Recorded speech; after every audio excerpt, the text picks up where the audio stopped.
The sun was setting over the quiet town of Everwood, casting long shadows across the deserted streets. It was the kind of small town where nothing exciting ever happened, where everyone knew everyone else's business.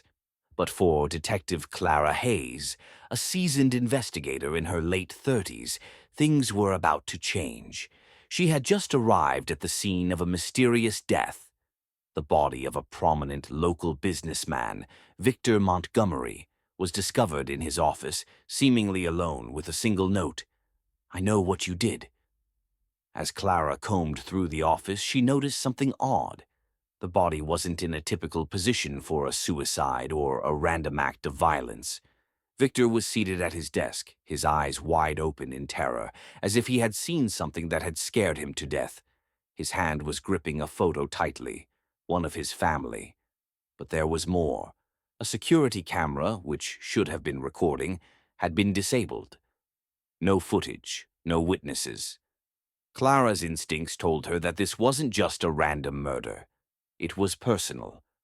With no solid leads, Clara dug deeper into Victor's past. She discovered that Victor had built his fortune through questionable deals, and he had made more than a few enemies along the way. But among the many people who might have wanted him dead, there was one name that stood out: his estranged daughter, Emily. Emily had always been the black sheep of the family, but in the months leading up to her father's death, she had reappeared in Everwood, seeking reconciliation. Clara's investigation led her to a secluded cabin at the edge of town. The door was ajar. Inside, Clara found Emily, but something was off. Emily was sitting calmly, her face eerily calm. When Clara asked her about her father, Emily didn't flinch. "I had to do it," she said, her voice steady. "He was going to destroy everything, everything we worked for." Clara's heart raced. She wasn't sure what Emily meant, but she knew this wasn't the whole story. Emily handed Clara an envelope. Inside was a letter from Victor, admitting to a dark secret.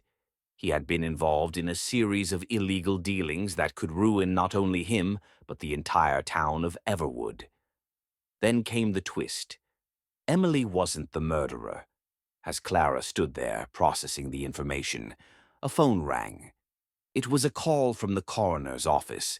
They had just uncovered something they had missed in the autopsy, a small, almost imperceptible mark on the back of Victor's neck, something that didn't match any known injuries from the scene.